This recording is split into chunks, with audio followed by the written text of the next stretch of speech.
We work hard so you can get hard. That's a lot. Woo! I'm sure that was consensual. It was fucking Carl! Hey guys, it's me, Alec, hanging out with Dalton. We're talking about the National Basketball Association, which is now technically over when you talk about games, as the Warriors have been crowned champions. Draymond has been talking his shit. Klay Thompson has been fumbling and bumbling. But hey, man, lots of fun all around. And, I've had a great time watching their celebration and, happy for a lot of guys, including Andrew Wiggins, who now have a championship.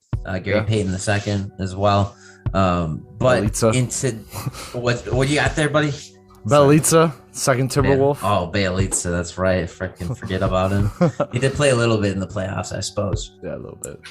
I mean, I don't know, but I guess I'm happy for him. I did like him when he was on the Wolves. I wish they would have kept him. But today is episode 44. Is there a player number 44?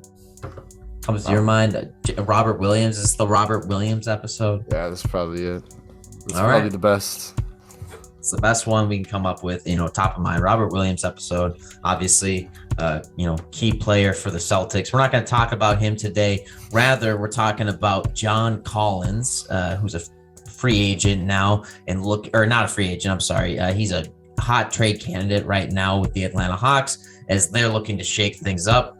And, he's one of their key pieces to trade, obviously. So we're going to talk about the best fit for him.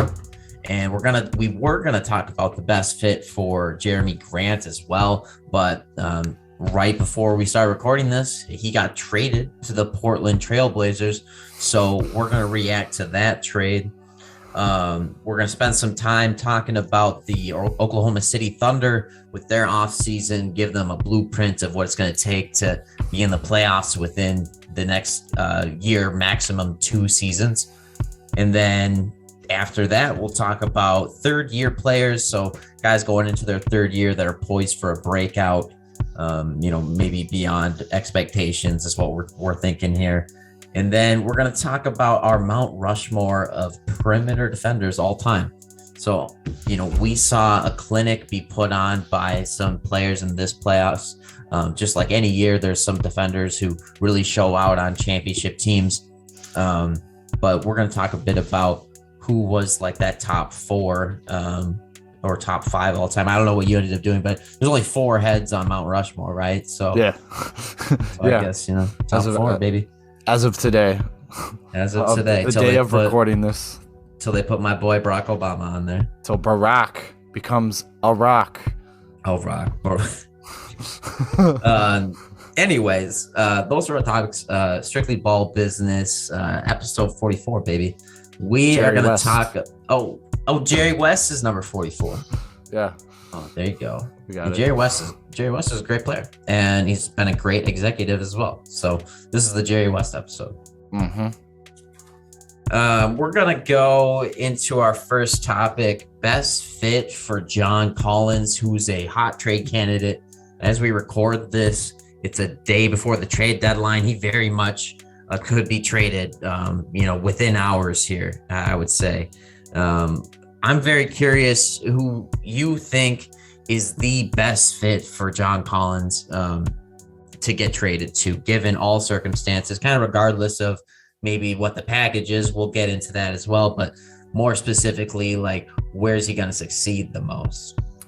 Yeah, so I balanced it between likely, available, and best fit. So I was looking at it, and I really thought that a great place for him to go is someplace where he can have that room to face up, to bump down low in the post. And obviously with a center like Clint Capella, that really limits your area. And I thought his best fit would be the Pacers. Now, and I have a trade for it. It's a 3-way trade. But let me talk about it. So the Hawks, we'll go right to the Hawks are getting Malcolm Brogdon and Miles Turner. I thought it was a little redundant because I've made them go to so many trades recently, but it works. The Hawks are in talks that they want Malcolm Brogdon, and in this 3-way trade, there's a lot of salary getting moved.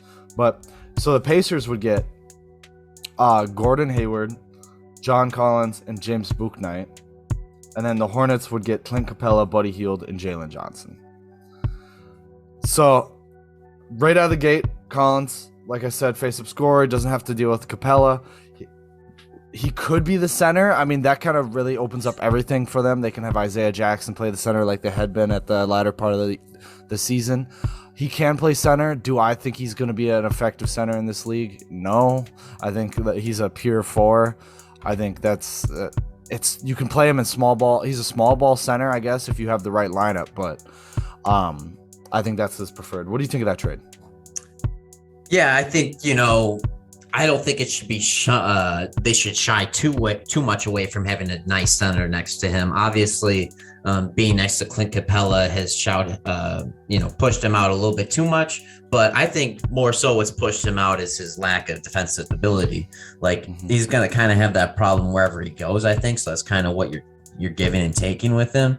But in terms of like the trade package, I think it's pretty nice. Like I think each team gets pretty equal value. They get to shake it up and try something new. Remind me who was going back to the Hawks again? Hawks is Turner and Brogdon. Yeah, Turner and Brogdon. So my only thing was like, do the Pacers want to keep Turner around with Collins coming in? Because I think the two of them maybe could work better together than Clint Capella and John Collins did, because Miles Turner plays on the perimeter a lot. Right. And John Collins likes to slash inside. So, offensively, I don't think it would be a problem. And defensively, Turner can pick up for some of Collins' faults as well, I would hope. Right. Yeah. And even with just Capella leaving as a whole, there's a pretty big hole in the rebounding, in which that's kind of really what they needed help with, is that rebounding. So like Turner coming in, it doesn't help that, but the Brogdon point is like they've been interested and they want a secondary all-star type point guard next guard, just not point guard next to Trae Young, so he doesn't have to do everything, or in case he can't get it going, he can get someone else to. It's pretty much just him alone on Trae alone on the island running this offense, which granted does a great job, but they really think that can excel them. And Hornets get that center they've been needing for years and years and years. They thought it was Bismack a long time ago. Now that they thought it was Harrell, now he's going to prison. And they get Buddy Hield. Nah, he'll be fine. No, he's an NBA player. They don't do that. He's just going to be grounded for like 2 weeks. Like Malik Beasley. But I think the Pacers is the best fit for him because he, like you just said, he's unpolished. He's shown some flashes where he can be a decent defensive player. Certainly not a paint protector, but like a good defender. He's got the size, shorter arms, so that limits him in ways. But so there's parts of him that can help have a team win now, but most of it's unpolished. He can figure it out. Whether he wants to figure out if he wants to be a post mid-range shooter like he is now, or try to stretch. I mean, he is a good 36% from 3, but he gets that room, and he doesn't drop as much because he still gets to play next to an elite playmaker, and that was a huge part for me, is that he does excel when he has a guy like Trae Young. Now he'll have Tyrese Halliburton. So I think that'll be great. More space, different environment.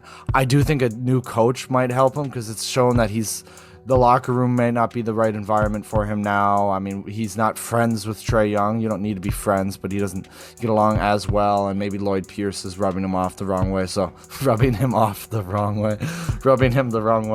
So Rick Carlisle, great coach. We always spit volumes for that man, and I think that'll help him. Plus, he gets to be a vet role rather than just a young star. So different mindset going into that team. Yeah, I mean, I'll bounce off a couple points you said before I, get into some nice parts about why John Collins makes sense on the Pacers. First of all, you compared Malik Beasley going to jail for 6 months to being grounded. He did go to jail, okay. We'll just be fair on that one. There was something else. I think it was just like the Hawks. They need more help in terms of defensively than they do anything else. Like the rebounding, they need a floor for that. They need someone to essentially get them to a stable amount of rebounds to win most of those. You got to have some size for that. Mm-hmm. But their main thing is defense, because Trae Young is so atrocious on defense. You have to make sure you have great defenders next to him. Like, it's more valuable than having great offense around him. Like, you can get a great guard like Malcolm Brogdon, like that's definitely desired, but you know, you don't need someone better than Malcolm Brogdon. Like he would be plenty great at that position. Yeah. He certainly helps out on the perimeter too, defense. Yeah. And in terms of having a good defender, like that shores up like 2 positions for their starting lineup. But yeah, I'm gonna get into John Collins. I mean, defensively, like I said, he's pretty limited, but offensively, surprisingly, is a really solid player. I think he's been tailing off a little bit in opportunities lately, just because they've had an abundance of talent there. But career 37.5% 3-point shooter on like 3 or so attempts lately. So that's pretty, I like to see that. Just this last playoffs, though, in the series against the Heat, he averaged 9.4 points. So, we're going to have to see a bit more of that if we're going to, expect him to be a great player for any team. And then with Indiana, I think, definitely makes sense with Halliburton, but I'm not sure if like trading Turner makes the most sense if you're bringing in Collins, just because like I feel like bringing in Collins is like a win now move, right? Yeah. Just feels weird to get rid of talent. I don't think it's getting rid of Collins is a win now, or the Pacers. No, I'm saying like if you're the Pacers, you're bringing in Collins, that's a win now move. Like if you get rid of Turner and you're just getting like picks back, that's not a win now move. So that doesn't really line up to me. I don't see it as much as a win now. I do think it's more of like when the Pistons signed Jerry and Grant, they're just like, he's talent. We want to accumulate talent. Because I don't think like I said, like there's parts of his game that can help a team win now, but for the most part, a lot of it's unpolished. And I think he's going to get the room to grow into the player he wants to be, rather than a team that's already pushing for the finals. He needs more time, and I think this team can give him that time. If he wants to go to a situation like that, he's willing to be in a situation like that and try hard. Like, maybe it's worth it, and you get him locked in on that extension, but you run the risk of bringing that guy in. He says it's okay now, but 3 years down the line, you've been garbage each year, in theory. If the Pacers just continue to be bad. And then he's like, just kidding. I'm unhappy because we've been losing so much lately. I want you to trade me now. Yeah. I mean, we talked about the Pacers might be the team to surprise everyone and make the play-in this year. So it's certainly possible the Pacers, especially his addition, would start him moving in that direction, and they have the 6th pick. So it all depends on their moves. I mean, if they keep that 6th pick and bring him in, like that would be a win now move for sure. For sure. I think playoffs is definitely a consideration. Yeah. Oh yeah, definitely. We did a video about it. Check it out. All right. Well, we can move on from John Collins. Let's talk about Jerami Grant. We had a whole segment drawn up for his best fit, where we thought it was going to be, and it turns out we were wrong. I mean, he ended up getting traded to the Portland Trailblazers today, which was pretty expected, I suppose. Like that was the most common team, I feel like, with the chatter around him. Wouldn't you say? I expected them to give up the 7th overall pick.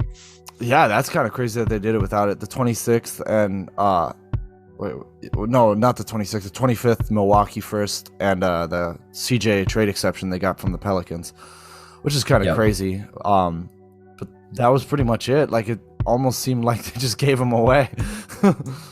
Yeah, I think it really came down to the Pistons, probably got plenty of offers for draft picks that were better than that, maybe for picks this year, but they likely had salary attached to it. Like I'm sure the Timberwolves would have been willing to offer Malik Beasley his $16 million and the 19th overall pick for Jerami Grant.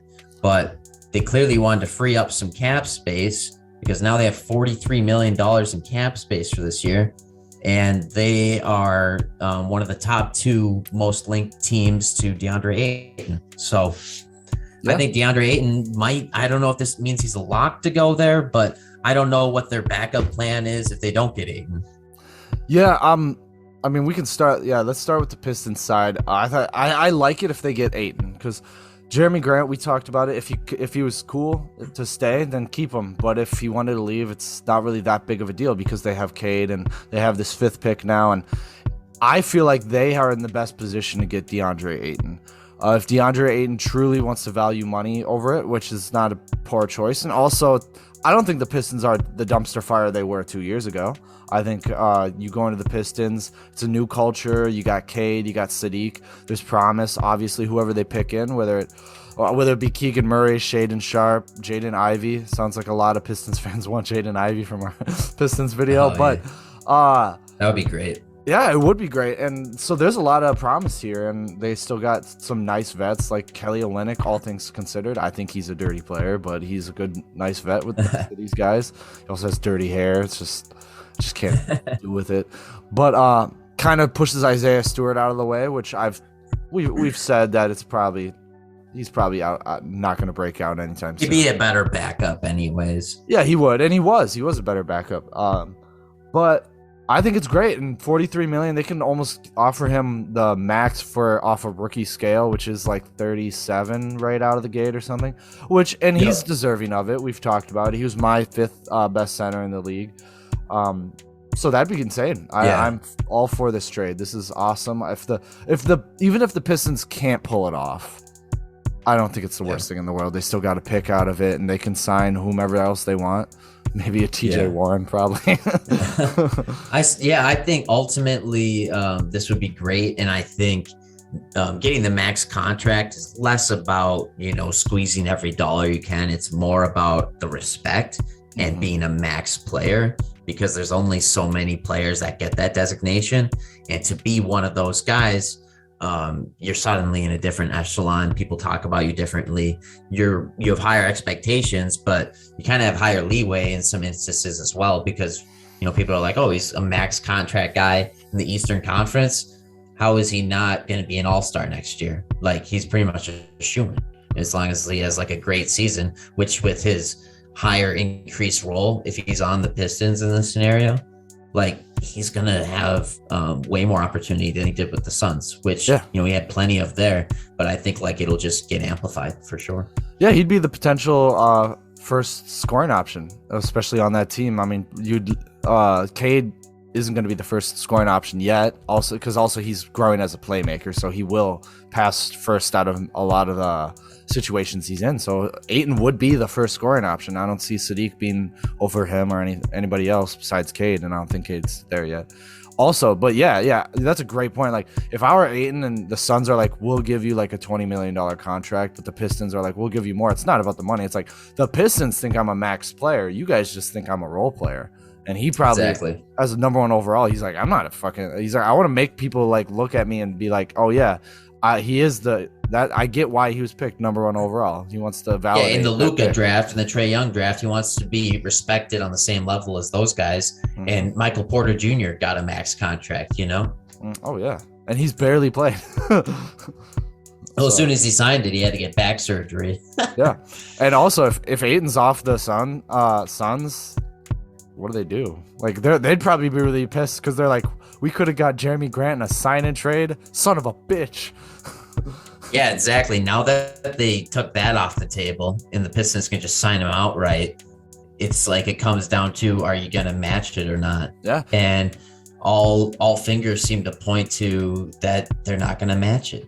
No, I mean, Pistons are the only ones with real cap space where they actually have 43. Spurs are the next amount, and they have like 16 million in cap space. So I mean, even the Spurs can create cap space in some ways. Yeah. Well, yeah, but just on paper going into it, but just outright right now, they're the only ones with cap, so they kind of have all the leverage, I guess. They got their chips lined up. Yeah, they got everything pointed. Like they definitely want to fill that. No doubt. They want to bring in some young talent. They get a guy like DeAndre Ayton. Is he even 25 yet? You bring him in, like, easily part of your young core. He's been in the finals before. He's proven it in the playoffs. Like, it's a no-brainer. Yeah, and he didn't shut down in the finals either. I mean, like we just talked about John Collins. John Collins, 9 points in the playoffs, average 9 points. Ayton was he was there. He was guarding Giannis. He was doing everything he needed. He was a presence in the finals, and that's impressive to see at the time out of a second-year player, third-year player. But no, yeah. So let's talk about the Trailblazers side. Yeah, let's get back to the Trailblazers. Who just was able to trade for Jerami Grant for the 2025 first round pick, which is top 4 protected. Oh, that's my doggy over there. 2025 pick. So I mean, it's like forever away, but it's the Bucks pick. So it's like probably gonna be like at best, if you assume like someone gets injured and they have a terrible season for some reason, it might be in the 20s, low 20s. It's gonna, but like, I think they're playing off the gamble where in 3 years is Drew Holiday going to be the same player? No. Will Chris Middleton be on that team? Maybe. Will Giannis still be on that team? It's kind of it's a gamble pick. It's certainly like, I kind of get it. Is it worth Jerami Grant? If they get DeAndre Ayton, it would be.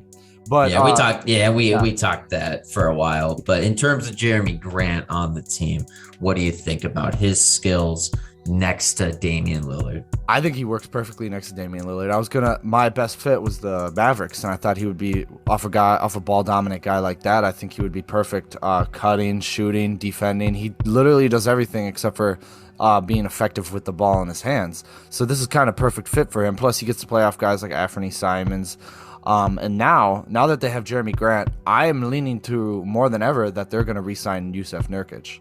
That Nurkic is going to look at that and be like, I'll give him a full healthy season. Now that they brought in some star talent, if Anthony plays the way he did at the end of the year, we get Damian Lillard back, suddenly that's a decent playoff team.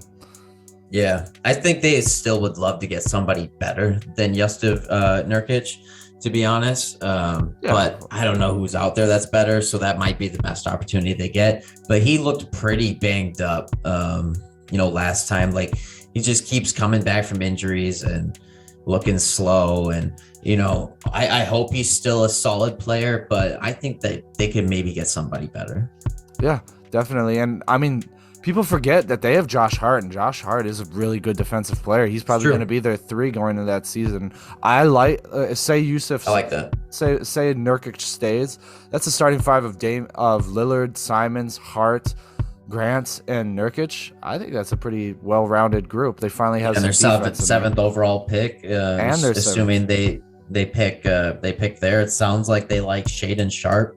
So that would be a really solid dynamic slashing score for you to have as well. Yeah. They could who's that center? What's his name? Not Kai Jones. Jalen Duran. They could pick up him too. And maybe maybe Nurkic, that salary that would go towards Nurkic goes to fortifying their bench, going out, getting. It's also Dyson Daniels. He's a pretty good 4. I don't think that would be a bad move. But now that they have Jerami Grant, I think you can open it up to kind of drafting whatever position. Maybe if a guard slips or you like someone there. Definitely. So, but I don't know how, but getting how it was before, but this certainly gives them more flexibility because they went out and got a borderline all-star type player. So they're like, we did that. We have a little more leeway. We can pull more guys in. And now that, especially like the fact I just mentioned, it was like, more guys will be willing to sign here in free agency. They're like, oh, they got Jerami Grant? Oh, damn, okay. And Damian Lillard's come back healthy? Like, that might be a team to join, It's a little more pull for free agency, which is kind of what they'll need, because this is more of like a vet bench type scorer. Like, there's no massive stars or pieces that was going to change your team right away this offseason, I don't think, aside from PJ Tucker, which could go to the Trailblazers, you never know. Yeah, I mean, couple things. I think, I saw that PJ Tucker sounds like he's going to be offered 3 years, $30 million from the Philadelphia 76ers. So it sounds like Daryl Morey wants to recreate Houston. So this is Rockets 2.0 with a deficient James Harden, but this time they have Joel Embiid. So yeah, I mean, hold on, I'm Googling how old is PJ Tucker. 37, I'm pretty sure. Oh, yep. He is 37. He's going to play when he's 40 years old, I guess. Vince Carter atrocious contract. Yeah, I mean, whatever. If Daryl Moore, whatever. I don't care. Go ahead and do that. That's not what this video is about, but ridiculous. But yeah, that's just part of it. Yeah. But in terms of like Jerami Grant, I think like he does bring he's like 20 million, I think. So he brings like a decent salary to the Blazers. So I think most of their moves that they make outside of this are going to have to be for trades. I think they still have that mid-season. Have cap space? They still have they have bird rights on Nurkic, so it could be a sign and trade there, which means bird rights, you can sign him for whatever. Or they have that mid-season, which they got mid-level exception, which is up to 12 million. So you can still get a decent player with that. Yeah, because they got rid of because they don't have what's his name anymore. CJ? Nope. What was his name? Covington. Because they got rid of Covington. That he was on their mid-level, so now they can sign someone at the mid-level. But super happy for the Trailblazers. Offseason's coming up. I'm excited for it. One offseason I was pretty stumped by. I was like, what do they want to do? Is the OKC Thunder. I was like, what? Obviously, like, it's gotten redundant where these rebuilding teams were like, oh yeah, just toss a bunch of vets in there. But like, they need a lot. They were 30th in field goal percentage, 30th in three-point field goal percentage, the worst offense in the league, worst for the points per game, and they had medium turnovers and about the 17th ranked defense in the league. What do you do with that? What do you think the Thunder should be doing? Well, they need a ton of talent, and luckily for them, they finally hit a great pick in this lottery, getting the second overall pick. And with defense being something they need to focus on, and shooting, scoring overall, something they need to focus on, it makes perfect sense to take Chet Holmgren, who's going to be the anchor for their defense, and hopefully is going to get a ton of blocked shots. That's something he was great at in college. And scoring, he can shoot from all levels, surprisingly, at his height. So I think that's going to really work alongside what they have. Paolo and Gerald wouldn't be a bad pick either if they decide to go with him, but you're pretty set at a lot of your other positions. But they also, it sounds like, want to try to move up from 12, I think is their next pick.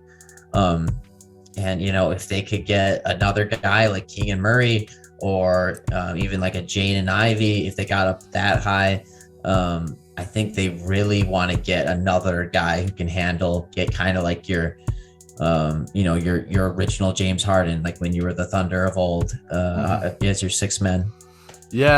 Yeah, I think they're pretty set on their 1 through 3. I really like Shea. I think he's it. Giddey's looking so promising. He looked like an elite playmaker at the very least coming out of it, and his defense he has the length for his defense to get better. Dort, I love Dort. Just an elite defensive guy, and his 3-point was really falling. He just had some injuries at the end of the year, so I think 1 through 3 is set for them. I don't think Chet is falling past the Rockets. I think that now that Christian Wood is gone, I think Chet's going to get picked up by the Rockets. I do think the Thunder are ahead of the Rockets. So are they? Yeah, Thunder are the second pick. Remember, it's Magic, Thunder, Rockets. Oh yeah. Well, wait. Yeah, I was wrong. All right. Yeah, Chet's going to the OKC Thunder. They're going to like him. I mean, that'll be a really nice fit for them. He could definitely be that superstar next to Shea. Because Shea's a superstar. I really think so. He kind of does everything. He's an all-around 2 guard. Just injuries on and off. They didn't want to be that good, so they didn't let him. They didn't unleash Shea like that, like they should have. But he'll be huge. But let's look at some of the guys on the roster. Baisley, Roby, Poku, Maladon. I'm not impressed by any of them. I don't think they're going to be anything great in this league. I do think Trey Mann has some potential at that point guard spot, but I think they should concentrate. I mean, if they get Chet, I mean, they're good on center for a while, but I do think it's worth maybe looking at Mo Bamba, seeing if he wants to come down. He can spread the floor to the Twin Towers like that. Maybe guys like Bol, they throw some money at, be like, hey, come play, whatever. But the meme team. Yeah. Oh yeah. But that'll be a great shooting team next to all of them. Kind of cover up for Giddey with a center that can shoot like Chet. Giddey's still struggling from three. Obviously, it was only his rookie year. Can he get better? We'll see. But that'll certainly make up for that.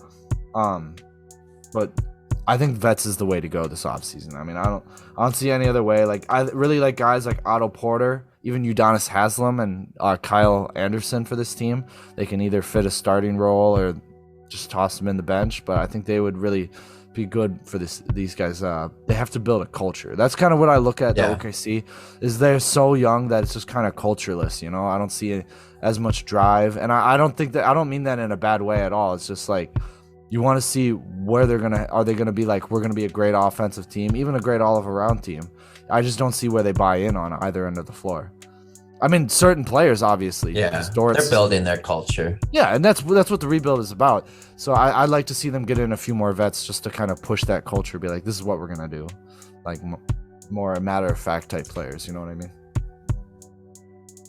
Yeah, you need vets to teach your guys how to, do it on defense. That's what's big. So you bring in a guy like Kyle Anderson or, someone else who can play defense effectively that gets some things going. Like the Timberwolves got their rebuild figured out once they got Patrick Beverley in the door. They got Coach Finch in the door. They got guys who help the other guys buy in on defense. Like, that's kind of got to be the formula for a rebuilding team. And at some point, it's got to be enough for your picks too. Like, they've been in the lottery enough times. They've got plenty of great players. They don't need to be a bottom 5 team again next year. So I agree. I want to see them, put in an effort into winning next season.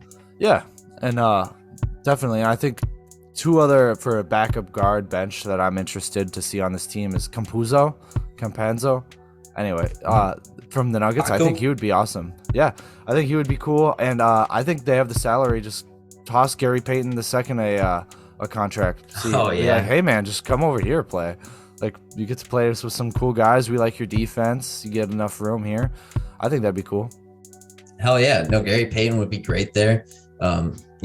Defensive tone setters, just like himself. That's what they need. So I can't argue with that at all.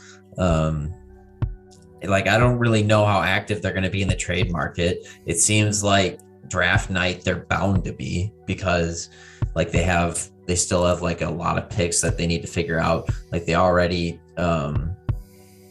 traded away one of them, but then they took on a future pick. So they kind of kept kicking the can down the road. And I wouldn't be surprised if they did that some more, pulling in some later picks for next season or the year after and trading one of the picks they have this year. That seems to be something that they like doing, and they see how it works out for them. So for sure. I don't know. I wouldn't be surprised if they did it again.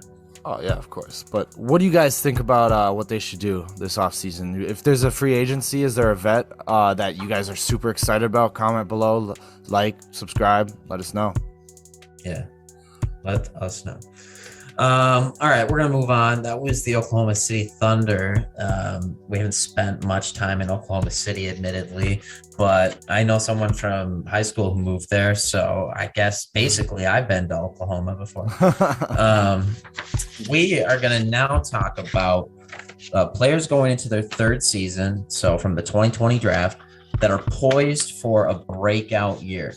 I'm going to say my top couple, and then I'll hand it off to you. What do you think? Yeah, that sounds great, man. Go right ahead, by all means. It was a pretty weak draft so far. Like, very top heavy in terms of Anthony Edwards and LaMelo Ball, who were two of the top 3 picks. Who obviously I think they'll both have great seasons next year, but that's not really a shocker. I think the next one after that's obvious, is Tyrese Halliburton, but no real shocker there.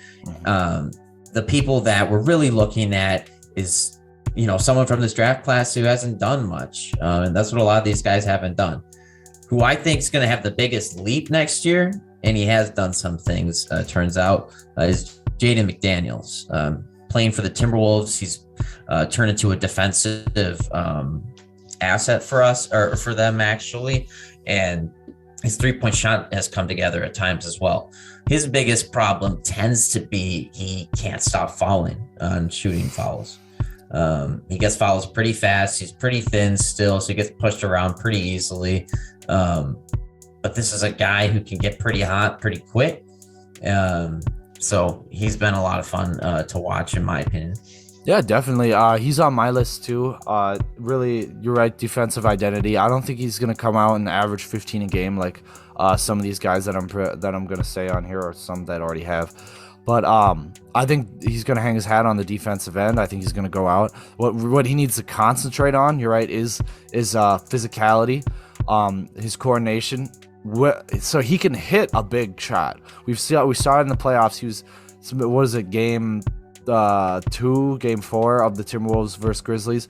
He hit a huge 3 right at the end of the game, and that was awesome. He can hit those big shots, just not efficiently. 31% from 3, almost 32. He's certainly got to get that up because he is a perimeter type player, and I'd like to see him get a few more crisp passes. Only one assist a game, but also 1 turnover. His ratio is pretty off. So I'd like to see he gets a lot of looks. He gets a lot of looks in the corners for 3, and then he just hasn't been hitting enough of them. But hopefully he's putting enough time in the gym where he'll be hitting more of those next season. And passing, it just seems a lot be a lot of swing passes after driving to the lane and deciding not to put it up. This is part of the system. But he doesn't really get enough of the ball in his hands, I think, to be much more of a passer quite yet. I think that's a lot on the system. Right.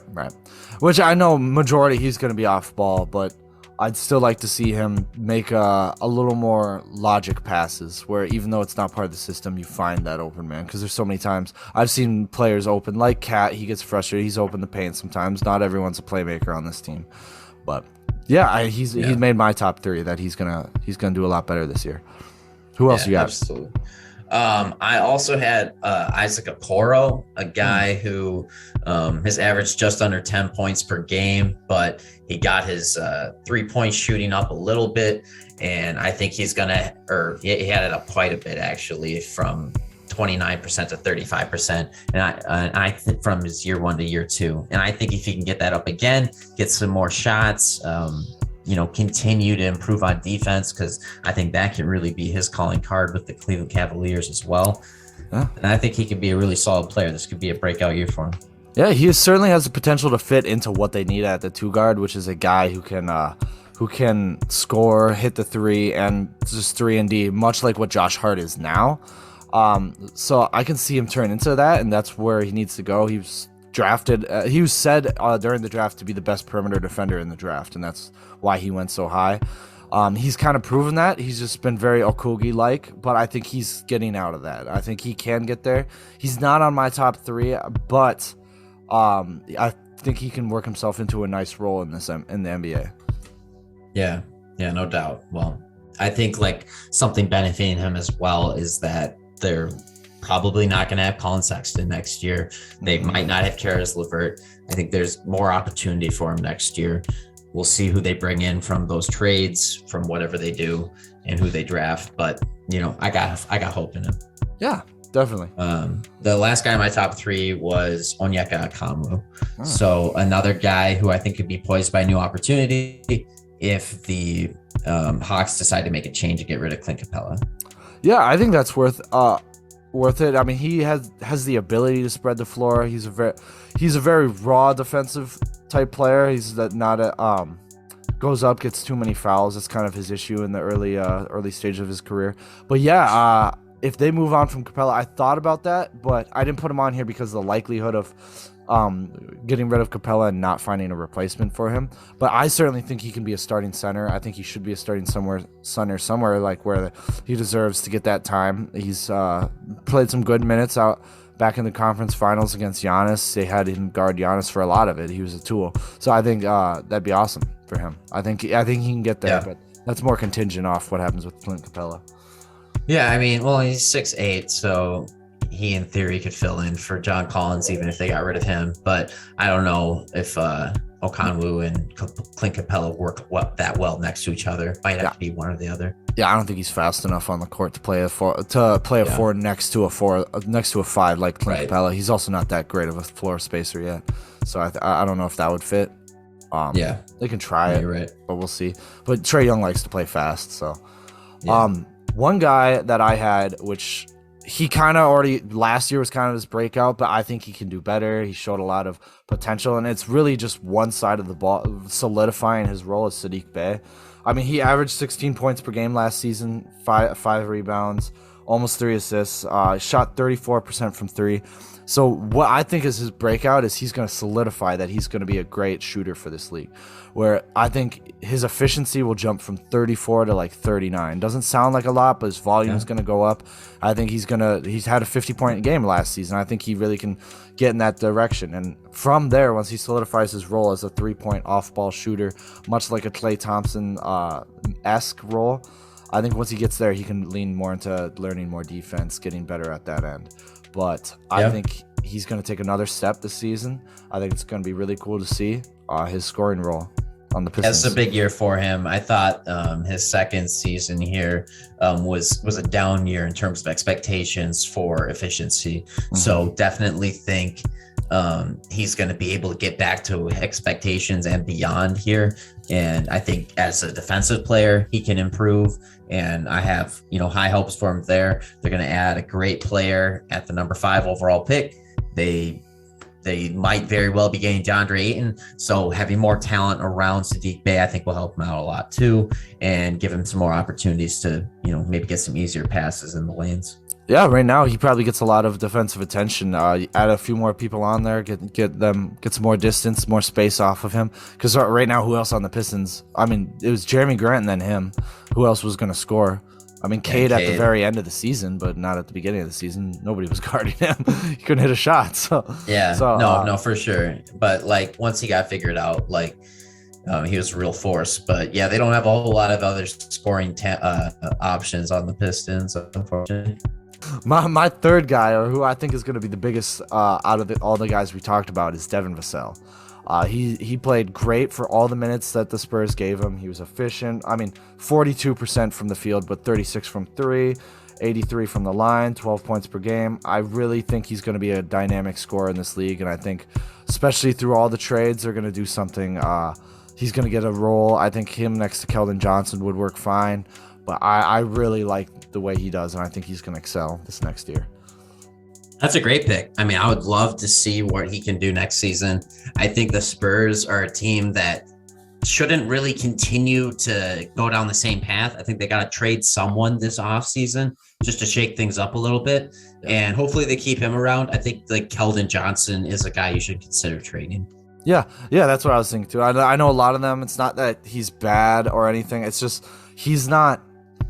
I think Vassell certainly has the potential to be better than Keldon Johnson. So you're kind of just hurting his time in the league. And I think Keldon Johnson would fit better on another team. Maybe even the Thunder we were just talking about. I'm sure there's a trade out there to send him there. Preferably a rebuilding team, maybe the Rockets or something like that. But I think and the Spurs want to give Primo some time too. So Primo's more of a guard, and Lonnie Walker's probably not going to get as many minutes now. But McDermott, they could attach Keldon Johnson, McDermott, clear up some space in the front court. But yeah, I think he's going to do great. I think I'm excited to see what his season looks like. Yeah, no doubt. It'll be interesting to see. But who do you guys think is going to break out this for their third year? Let us know. Comment below.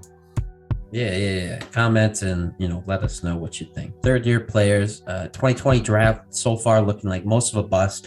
And to be fair, when we started that draft, everybody the whole offseason was like, "Oh, this draft is so weak.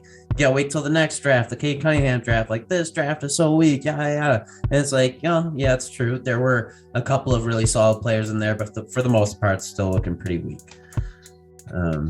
But we're going to move on. We're going to talk about our Mount Rushmores of perimeter defenders. So best perimeter defenders all time, top 4. I'll give my top 4 after you give me yours. I feel like they're going to be pretty much the same. I don't know. How do you want to do this? You want to go back and forth, or just tell me? Yeah, we can go back and forth. I can say a guy. If you share him, you can. We'll figure it out. But I actually didn't pick the top 4 best defenders. I picked the most important defenders, which very well could be a lot of people's most 4. So, but like they could fit on there, and I think there's huge reason. Like if there's a Mount Rushmore. Anyway, my first guy. Anyway, I got super deep with it and took a bath, read a book.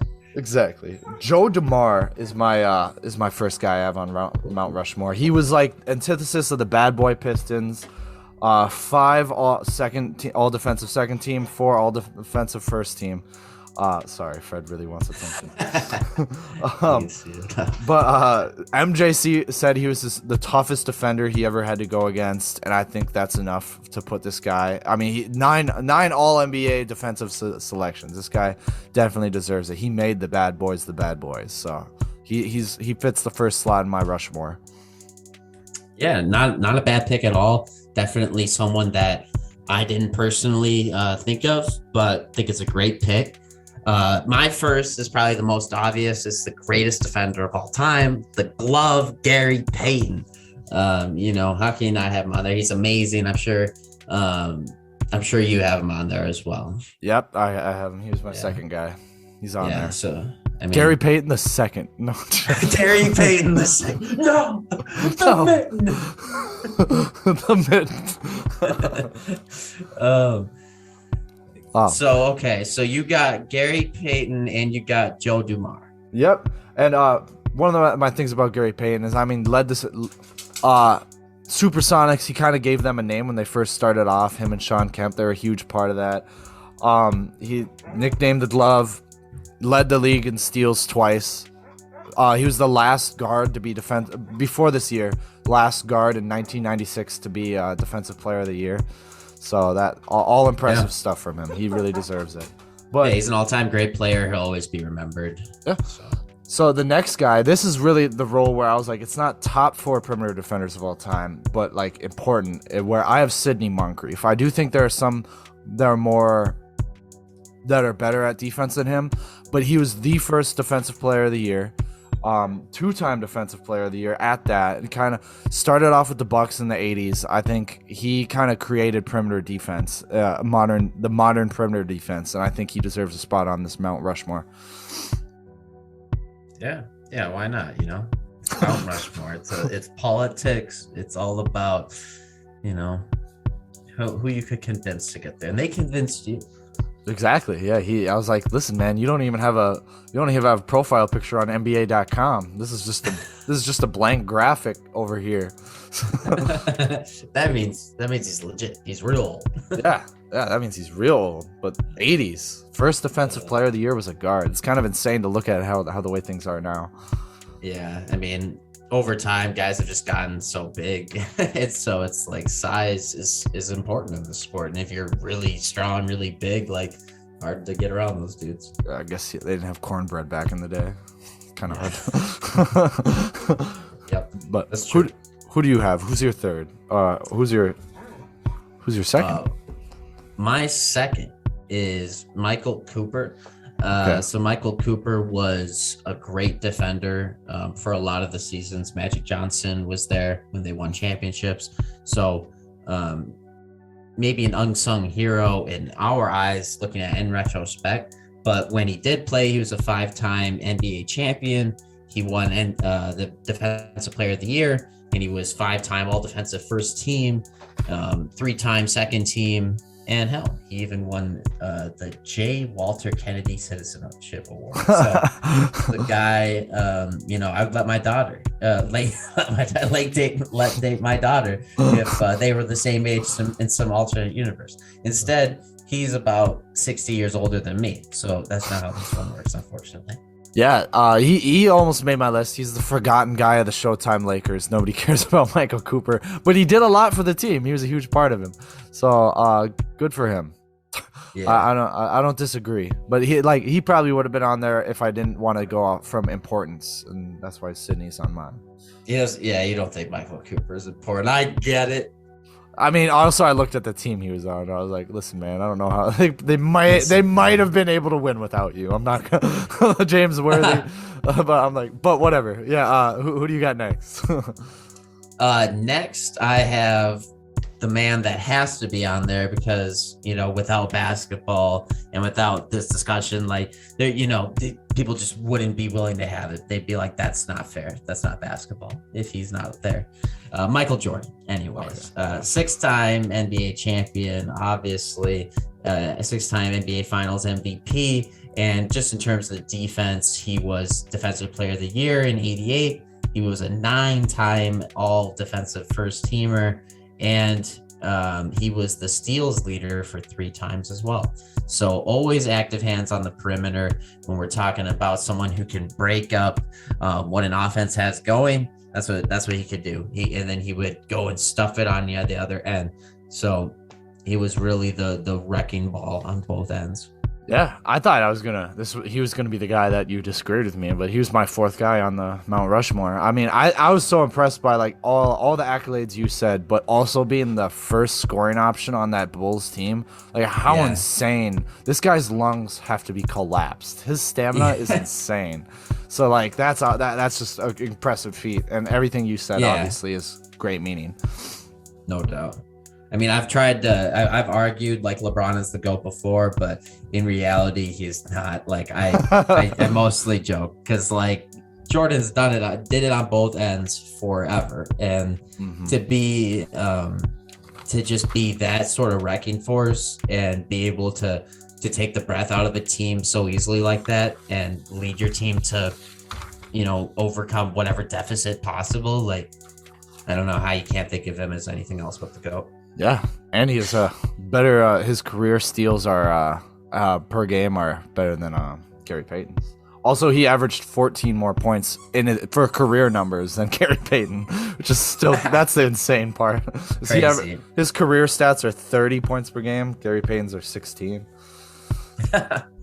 Yeah, I mean, I'd like to see the year by year for Gary Payton. I wonder like how fast he tailed off in terms of scoring, or if he always was just around that. But yeah, you got one more on yours, right? No, that was it. Because I had Sidney, Gary Payton, Joe Dumars, and Michael Jordan. So that was my 4. Okay. It's my Rushmore. I got one more, right? Yeah, go ahead. I said Gary Payton, Michael Jordan, Michael Cooper.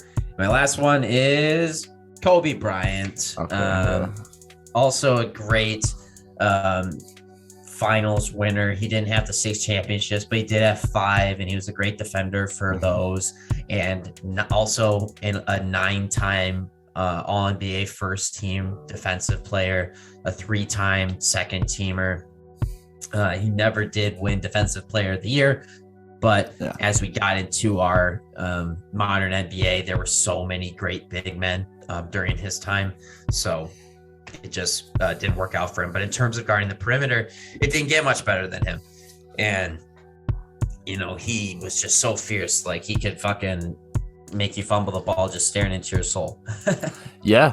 It's not unknown that I wasn't a huge fan of Kobe anyway because of his how good he thought he was offensively and some of the worst efficiency numbers. Most shots taken in the NBA of all time. most shots missed in the NBA of all time. Kobe. Not even kidding. Yeah, where I do think he's an all-time great because of his defense. That's really what I admired most about Kobe is where the Mamba mentality bled into his defensive ability, and I thought it was just crazy. He was certainly a lockdown defender. Shout out to his teammate too, though, Ron Artest. He didn't almost make my list, but he was a very underrated defender that people forget about. He's top 10 perimeter defenders all time, right? I'm sure on most lists he should be. Really sets the defensive culture. Kind of created that Ron Artest did. Because look at the Pistons. That was kind of him, Pistons or Pacers? Malice at the Palace. I mean, that's kind of set the culture for what he does for a team, and he brought that to the Lakers, and he's helped Kobe Bryant win championships. So they're both right next to them. So shout out both of them. Yeah, no doubt. I mean, defense wins championships. We've seen it. You need to get your essential guys who are great defenders as role players if your stars aren't going to do it. So that's kind of what, some teams like the Hawks and the Mavericks, they're looking for. They're looking for some solid defenders outside of their stars, because their stars likely aren't ever going to be that. So that's kind of some problems some teams have in the modern NBA.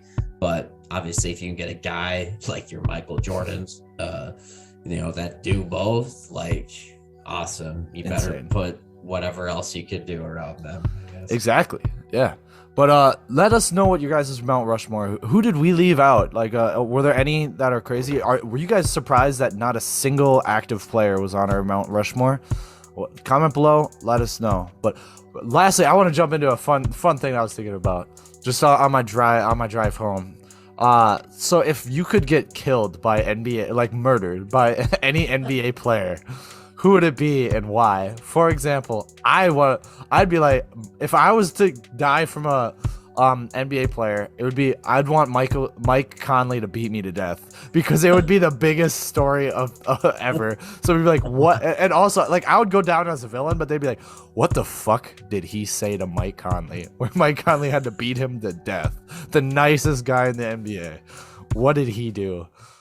I think it would just be so interesting, and I would be famous forever. They'd be like, some fucking shitty podcaster just got under Mike Conley's skin, and like, he's old now. Why would you even say that? But what about you?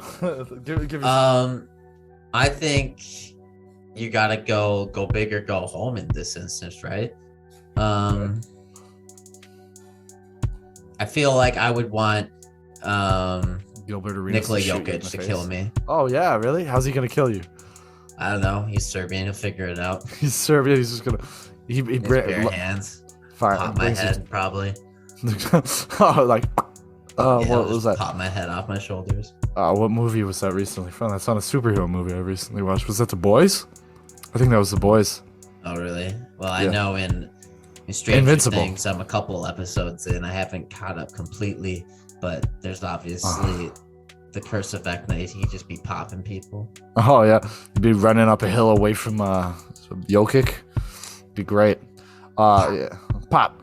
Yeah, that'd be nice. I'd see him just clap, just thunk. Yeah, it was Invincible where he smashed the guy's head. I suppose. I guess that's graphic too, but I'm not sure what the story would be. Story Minnesota would be Nikola Jokic murders a man. Murders a man. That's about as big of a story as you need.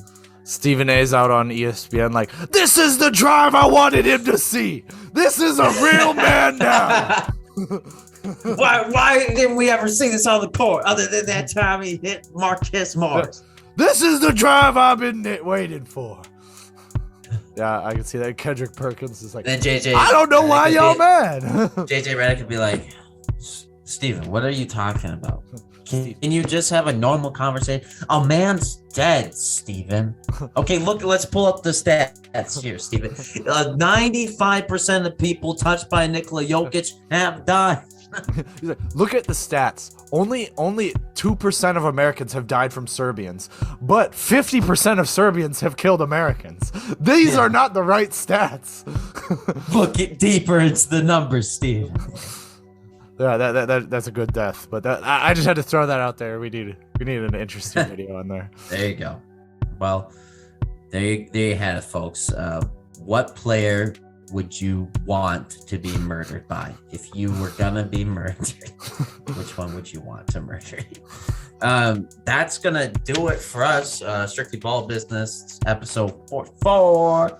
Robert Williams episode. We didn't talk about Robert Williams too much. Jerry West episode. We didn't talk about Jerry West too much. He was not on our greatest perimeter defenders of all time. Do you think we're dumb for that? I don't know. Let us know. Put us in something on the comments. Put us in the memes. You know what I'm saying, my peeps? Do what you gotta do. Yeah. Anyways, that's Strictly Ball Business. We're gonna call it a wrap for that one, guys. See ya.